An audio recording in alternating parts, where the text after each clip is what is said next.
We would like to kick off the afternoon with a quick student roundtable moderated by our friend Rich Frank.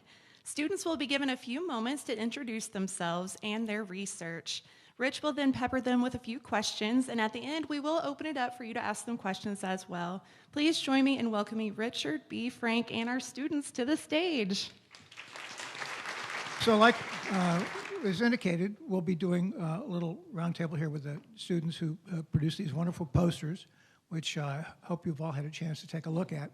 So let's start with the one about General King.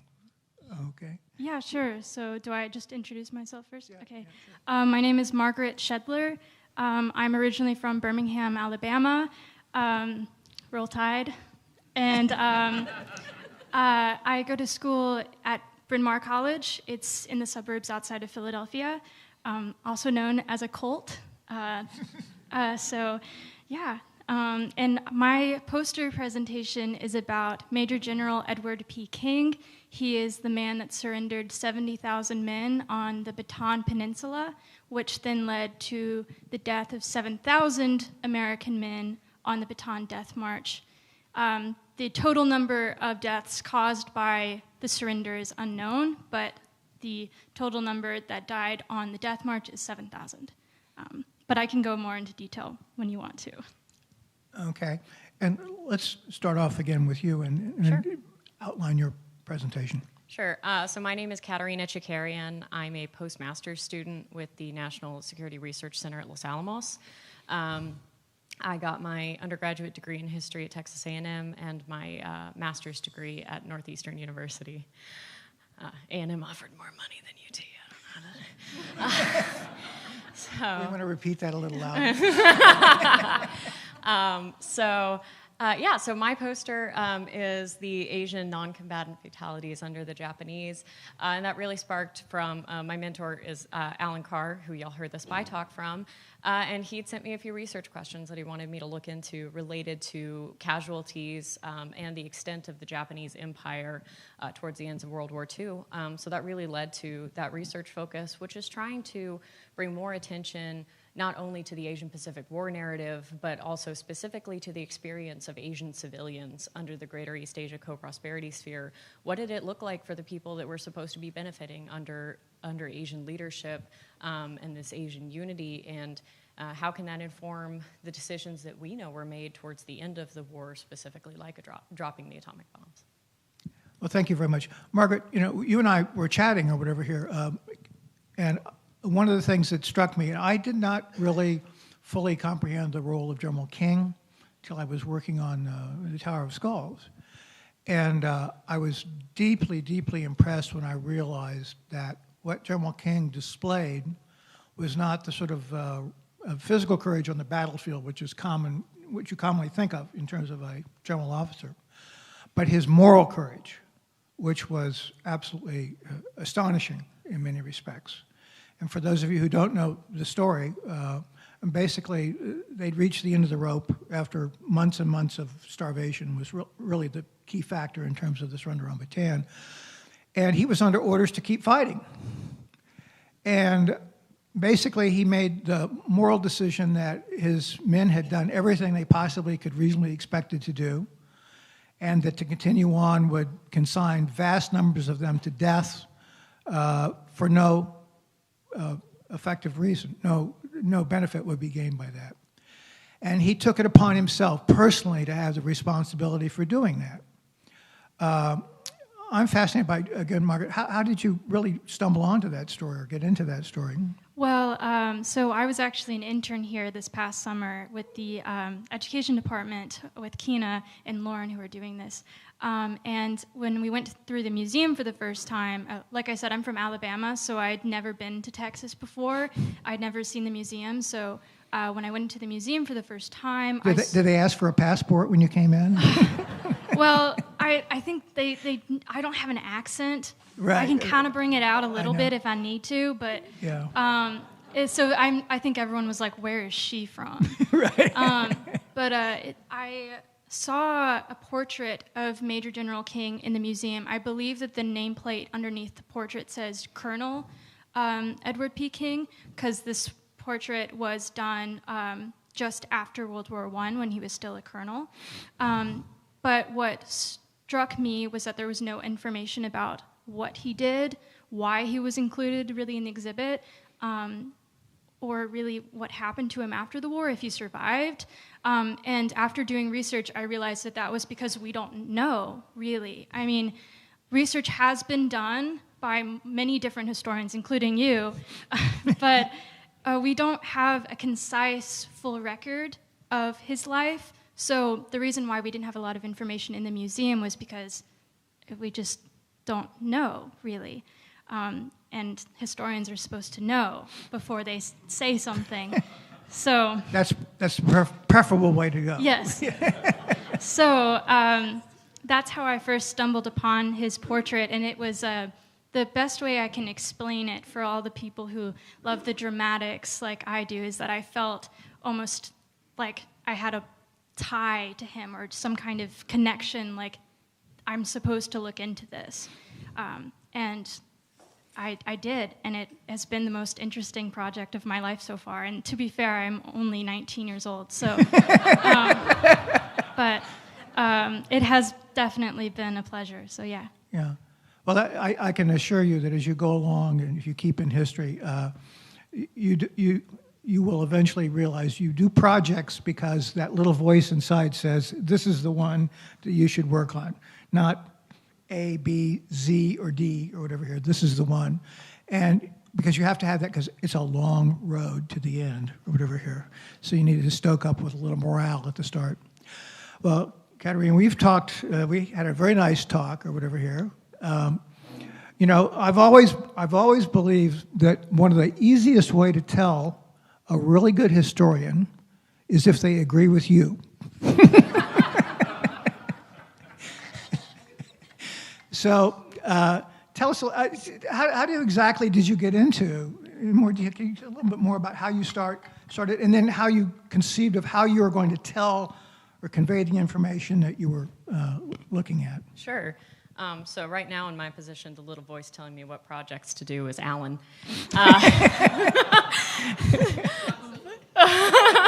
But he sent me an email with some questions about casualty numbers and the extent of the empire, and very much are these real numbers? Was it really this fast? Was it really this impactful? And so that was around November.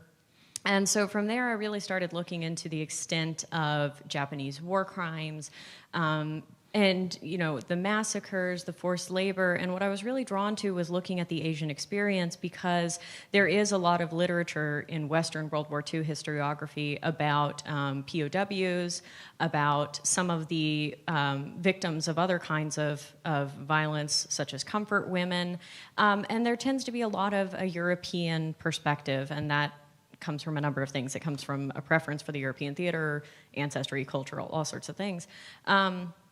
And so looking at this Asian experience, it was honestly kind of challenging to get into because there aren't as many scholars who look into the Asian experience or who are willing to get into those records, especially with a different language. So I found that really interesting. I wanted to examine the Western literature. I found some really valuable secondary sources, including Richard's, and he got a featured quote up there. But I focused on fatalities because I found that when you're looking at broader casualties, it's a lot of really difficult scholarship. And some of it I didn't personally feel that I wanted to confront in this poster at this time. For instance, there's a very long and painful narrative of sexual violence having to do with the Japanese Empire in the war. And I wanted to make sure that where I was focusing, I was going to be able to give it a good discussion. So looking at the fatalities and trying to bring a human aspect to these vast numbers that we often can't really quantify, and thinking, okay, how many New Yorks is that? What U.S. state is this equivalent to? And what were these people's experiences living this? What did they think was going to happen? What actually happened? So, yeah, one of the most difficult issues you deal with when you deal with the Asia-Pacific War is what you have is an absence of secure, certain data about a lot of things, most especially about deaths. the best we can possibly hope for typically is that we get reasonable approximations. And typically, where a reasonable approximation will fall can be on a long range. And if you look at enough different sources, as you discovered, you can find big differences between low ends and high ends or whatever here. But to come back on sort of a fundamental point, we've had for 80 years, 80 decades, or just about 80 decades since 1945, we've had a narrative of World War II, which has been called the greatest event in human history, by many metrics, or the greatest story in human history. And we've talked about it in the West, and particularly in the U.S., as a narrative of, quote, a European phase of the war. And then, for reasons which I still find mysterious, right after the war, we started talking about what we called the Pacific War, which is really only a very fraction of this whole thing. This war across the Pacific Ocean, the U.S. Imperial Japan, recognition of some type for the Filipinos, the Australians, the Pacific Islanders, the New Zealanders, but yet the greatest number of deaths occurred on the Asian continent, Southeast Asia, or whatever here. And what I think your poster brings out, and does so, first of all, in terms factually, that you were clearly very careful about trying to do numbers. It's very hard, and you can't be, none of us can be absolute, you can't certify a number that this is the definite number because no one was keeping score, especially not the Japanese. So we do these reasonable approximations of deaths in all these different places. And then you have a very fundamental issue in dealing with this, and that's that you can do the numbers, you can do the prose, you can write a paragraph or a chapter or a book or whatever here, but there's an emotional component to that. And as human beings, I think we have great difficulty.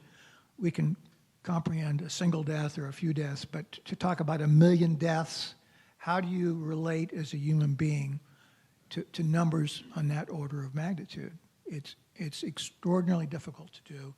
It's a very challenging process of trying to convey that information. And I think using even individual depictions, it just adds a certain quality to what you are trying to present that makes it much more comprehensible to individual human beings. And that's why in my presentation this morning I used the images about Japanese deaths versus all others. That original image I used, in fact, was a famous image that was published in Life magazine in the summer of 1941. It's a scene outside of a Chinese air raid shelter in China, in the wartime capital. And I think it's also important when you're doing this, extremely important to do this, is to remember that we recognize not only, as I say, count all the dead, but also to treat all the dead as sharing a common humanity. And that very much means the Japanese. And so we should never overlook the Japanese, but to my mind, the big problem we've had is that somehow in the circle I work in and the colleagues I have who are typically Asian Pacific War historians or people from the PRC or Indonesia, whatever, from their perspective, the Western, and particularly the American narrative, which emphasizes the Japanese and the bombs or whatever here, it's quite, as we say, problematic for them. Where are our dead? Why aren't they recognized? And you go right down to August 1945. Well, I've said enough about it. Let me come back to King because he is such a fascinating character, but we were talking about, there's a big problem about finding material about him, right? And can you talk a little bit about that? Yes, so I guess I forgot to mention earlier that the whole reason why I did a poster on him is that I want to do research and try to create a biography of sorts of this man that then future generations can use to learn. So that has been very difficult, specifically for a 19-year-old college student that doesn't know anyone and doesn't really have, some of the research if you want to call it research, was me using my father's Facebook account to reach out to living family members that I had stalked through Ancestry.com. But I guess being part of, I'm Gen Z, right? Being a part of Gen Z, doing stuff online has been very helpful, but it's been hard to find paper sources because after the surrender, King was not viewed favorably by MacArthur primarily, and even some of his own men. Some of his men blamed him for the deaths that occurred on the Bataan Death March, and some saw him as a martyr of sorts because he made the decision. And but anyway, so it's hard to find actual documentation of what he experienced in his life. We know that he was a World War I veteran, but I don't know what he experienced in World War I. I know that he was in the Philippines for World War I, which is why he was put on the Philippine Islands for 1940, before the war had started, for the Americans. But, I mean, this man was very private.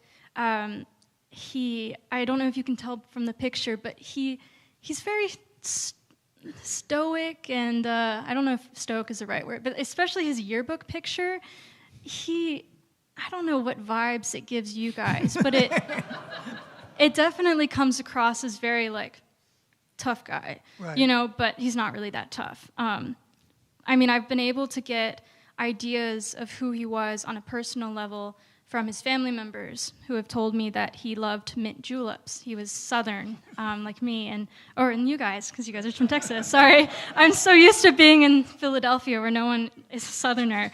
And he apparently liked to dance a jig when he had too many mint juleps, and he loved literature.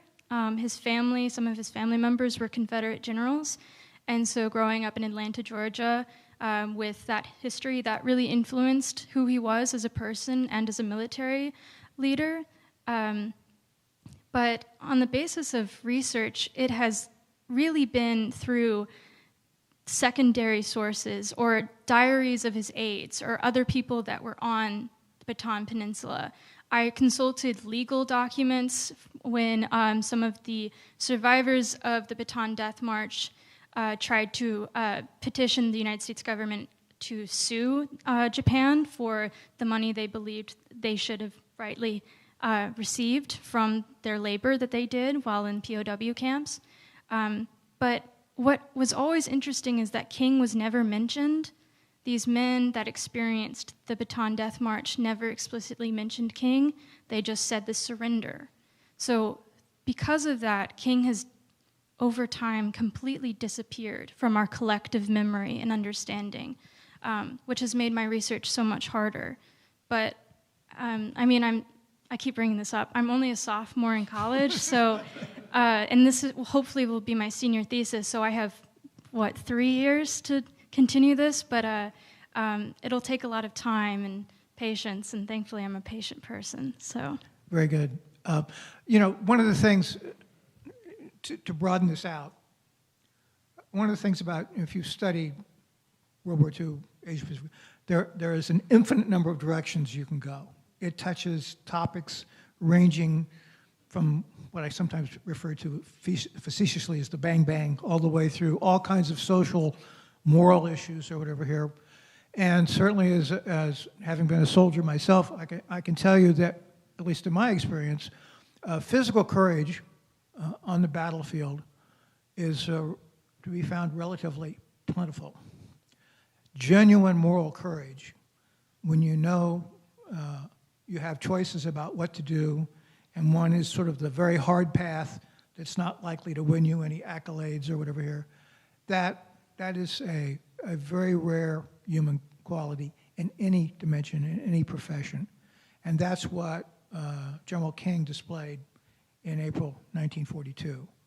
And to me, that deserves to be remembered and highlighted as much as anything else about someone who led a charge or a campaign or anything like that. Let me come back again to you, because that's near and dear. This is, she knows the right historians to go to, if I may say. Anyway, No, but before you went into this, did you have any idea about the disparity between the total number of Japanese civilian deaths versus deaths among other Asians? No, that wasn't really an area that I was strongly versed in. I grew up here in Texas, and I would say that I had a phenomenal public school education, but Pacific War tended to be island hopping atomic bombs. Now it's done. So I would say that it was a tremendous learning experience to fill out that context. Yeah, that's, and in many conversations I've had with colleagues or whatever here, one of the things that's very often mentioned is that, in 21st century America, the Pacific War, someone might mention Pearl Harbor. They will mention Iwo Jima because of the flag raising, the seminal event in terms of the public memory of the war or whatever. And of course the atomic bombs because we're still living in the shadow of that. And that's the whole war as far as they're concerned. And that narrative is across the Pacific. I mean, what's going on in Asia? What's going on in China? What's going on from India as you go east or southeast or whatever here through all these places? And I've been fortunate over the years to deal with a lot of colleagues that work or study these other areas. And when you get that full sense of the scope of the war, first of all, I mean, it's the physical dimensions of the Pacific War is so much more vast than anything you find in the European theater. And then when you get into, China, most populous nation in the world, and went through a war in which at one time or another, I think the figure now is like there's like 450 million Chinese are roughly in that neighborhood during the war. And the Japanese occupied areas that ostensibly had like 260 million of them, although the Japanese did not have iron-tight security in that area, but those were that's just China, whatever here. And you get Chinese death tolls that, from 3 million to 23 million to 30 million. I mean, you can find published data that'll give you those sorts of numbers, and trying to sort down through that. And then, once again, getting back to this, making a connection between simply numbers and what that really means in human terms. And I'm hopeful that as we go on in the future, we'll more and more recognize that the war was not just, quote, a Pacific War. It was an Asia-Pacific War. Yeah, well, so mine is the one here with the lots of people. So one of the pieces I worked really hard on, and what spent the most time consuming this, was trying to create graphics that would encompass that enormity. So you see there are kind of two population graphics. The larger one is actually summarized smaller within the smaller one at the top, but the one at the top represents the estimated population of the world at the time of World War II, which is about 2.3 billion people.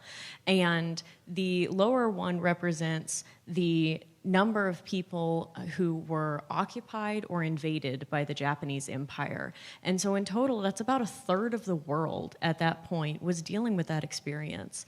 And the colorful figures you see, those are the fatalities of non-combatants that were caused under the Japanese Empire, not including the Japanese. And so those represent the larger estimates that I found with the flag design behind them, and really to demonstrate the enormity of the number of people that were dealing with the Japanese Empire as an occupier, as an invader, but also as an inflictor of murder or forced labor, massacres, and many people, millions of people, died from deprivation that occurred after the war because of it.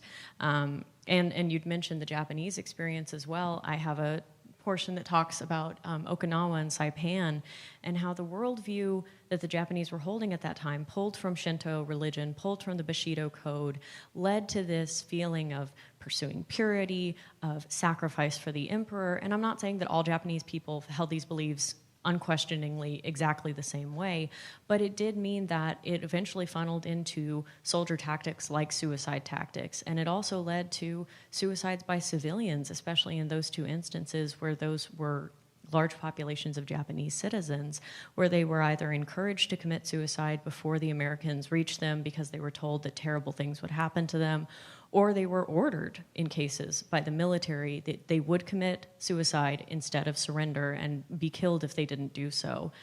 So it was, nobody really got out of this without it being harmful. very much so.